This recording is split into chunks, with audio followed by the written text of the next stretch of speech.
नमस्कार मित्रांनो, this is lecture number 5 of 1D motion. तर आज आपण कव्हर करणार आहे मोशन अंडर दी ग्रॅव्हिटी. ठीक आहे.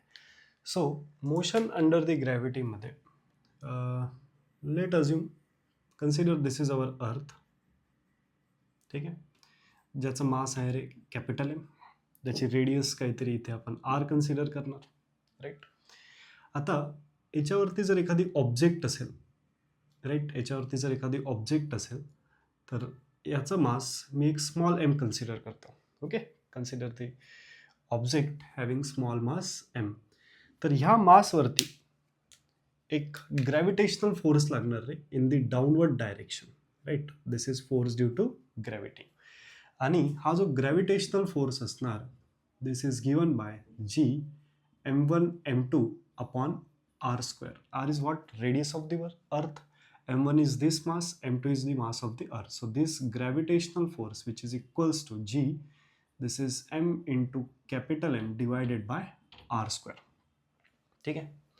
आता यामध्ये नेट फोर्स जो लागतोय त्या मासवर, ठीक आहे, या मासवरती जो नेट फोर्स लागतोय which is G M M divided by R square.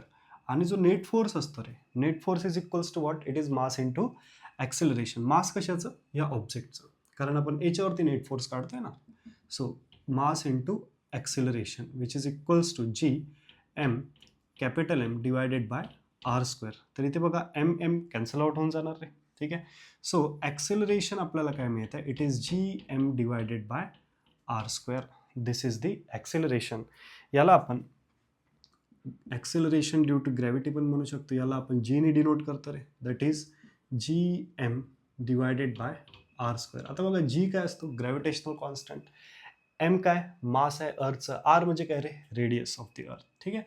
तर हे तिन्ही पण क्वांटिटीज जे आहे ते आपल्याला माहिती आहे, नोन क्वांटिटीज आहे, कॉन्स्टंट आहे. ठीक आहे. सो इथे जर आपण व्हॅल्यूज जर त्याच्या पुट केलं रे, तर इथे आपल्याला जीची जी व्हॅल्यू आहे ते मिळते 9.81 metre per second square. This is the value of acceleration due to gravity. ठीक आहे. 9.81 मीटर पर सेकंड स्क्वेअर. याला जर सेंटीमीटर पर सेकंड स्क्वेअरमध्ये जर लिहायचं असेल, so this is 980 centimetre per second square. Right. Okay. So this is the value of what रे? G. हे आपली व्हॅल्यू कशाची आहे? ग्रॅव्हिटेशनल ॲक्सेलरेशन ड्यू टू ग्रॅव्हिटीची व्हॅल्यू आहे. Okay. And this acceleration due to gravity always acts in the downward direction. ठीक आहे. नेहमी ते डाऊनवर्ड डायरेक्शनला ॲक्ट होणार. आय होप हे क्लिअर झाले तुम्हाला. ठीक आहे. पुढे बघू. सपोज आपण जर एखादी object, okay, surface of the अर्थवरनं जर वरती फेकला रे, सरफेस ऑफ द अर्थवरनं जर एखादी ऑब्जेक्ट आपण वरती फेकला, तर त्या केसमध्ये आपण कसं time of flight, height, okay, किंवा time of ascent, time of descent, okay, velocity कुठल्याही पॉईंटला कसं आपण फाइंड आउट करू शकतो ते बघूयात. Okay. So consider this is the surface. इथे एक ऑब्जेक्ट कन्सिडर करू रे. ओके. याला जर आपण वरती प्रोजेक्ट केलंय, ओके, इनिशियल वेलॉसिटी याची मी यू कन्सिडर करतो. हा वरती जाणार, काही हाईट वरती जाणार, त्याच्यानंतर परत हा ऑब्जेक्ट खाली येणार. ओके. कारण G is acting in the downward direction. Right. Here acceleration in X direction तर 0 आहे. ॲक्सेलरेशन इन वाय डायरेक्शन किती आहे रे? It is G. As G is acting in the downward direction, so we will consider downward direction as negative. So जीची व्हॅल्यू नेहमी आपल्याला काय घ्यायची आहे रे? निगेटिव्ह घ्यायची आहे according to sign convention. Okay.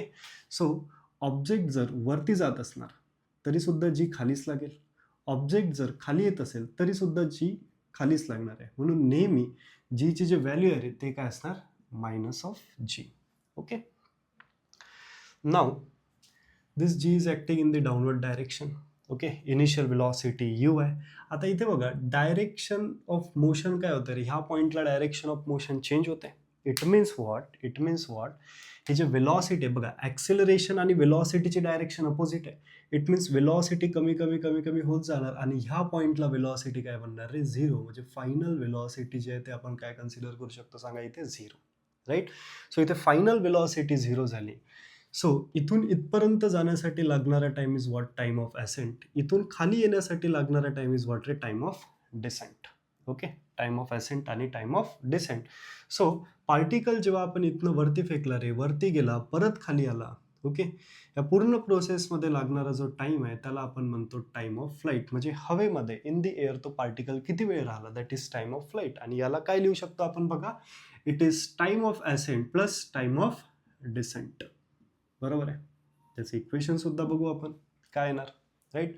आता इथे जर मला time of ascent find out करायचं असेल, टी ची जर व्हॅल्यू इथे फाइंड आउट करायची आहे, okay. So we will use the equation v equals to u plus AT. हे जर इक्वेशन मी यूज केलं आहे, ठीक आहे. कुठल्या पॉईंटसाठी, हा इनिशियल पॉईंट कन्सिडर करतो मी, हा फायनल पॉईंट कन्सिडर करतो, ठीक आहे. तर ह्या दोन पॉईंटसाठी मी हे इक्वेशन यूज करत आहे. सो फायनल व्हेलॉसिटी किती रे, ह्या पॉईंटला फायनल व्हेलॉसिटी किती आहे सांगा, 0 आहे. इनिशियल व्हेलॉसिटी तर u आहे.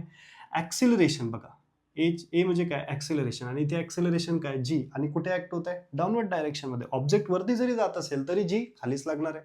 खाली जरी ऑब्जेक्ट येत असेल तरी जी खालीच लागणार आहे. म्हणून याची जी व्हॅल्यू असणार आहे दॅट इज मायनस जी. आणि हा जो टाइम असणार, हा टाइम कुठला आहे बघा, ऑब्जेक्ट इथून वरती जात आहे म्हणजे कुठला टाइम आहे, टाइम ऑफ ॲसेंट रे. Okay. So therefore time of ॲसेंटचं इक्वेशन काय येतं, it is U by G.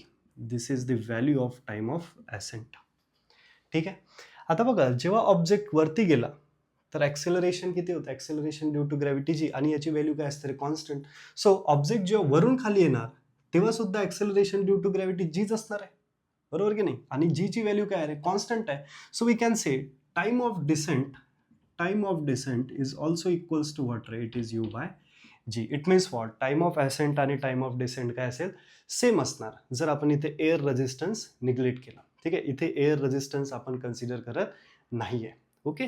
So this is what time of descent. आणि टाइम ऑफ फ्लाईटचं इक्वेशन आता काय बनेल बघा आपलं, time of flight which is equals to, this is time of ascent plus time of descent म्हणजे काय रे, 2u by G. This is the equation to find out the time of flight. या इक्वेशननी आपण टाइम ऑफ फ्लाईट जे आहे ते find out easily करू शकतो, ठीक आहे.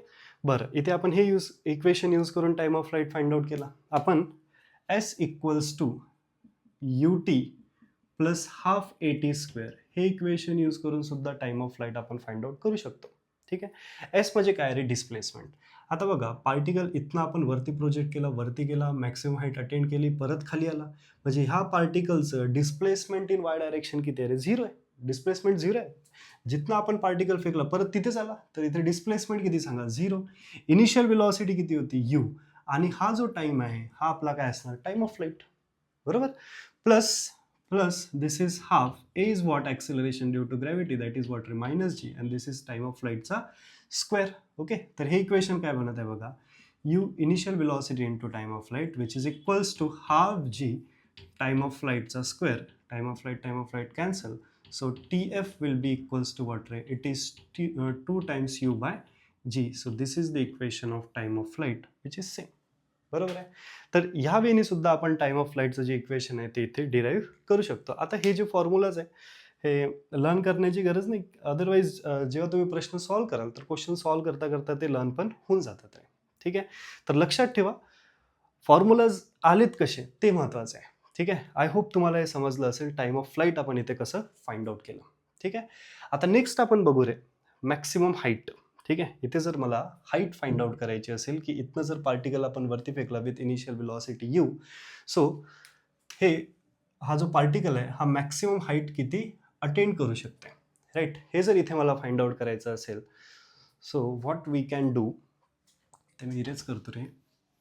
आपण हे सेम इक्वेशन यूज करू शकतो, कुठला, s equals to ut plus half AT square. Same equation आपण यूज करू शकतो, बट कुठल्या पॉईंटसाठी यूज करणार, 1 and 2 साठी. Okay. So you can see displacement is what, displacement is h.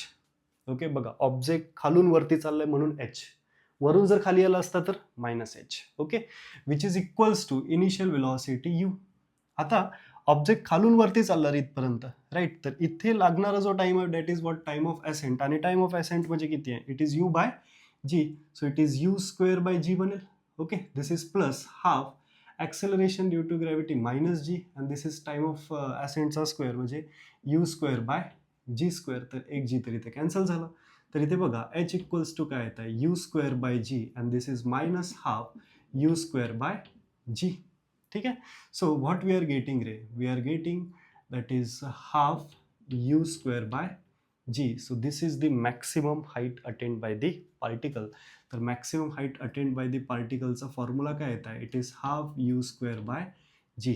Okay, half u square by g. It is the maximum height attained by the particle. ठीक आहे, हे झाली आपली maximum height. This is our time of flight, time of ascent, time of descent. Okay, तर हे सर्व calculations आपण इथे केलं आहे रे. Okay, so you can note it down.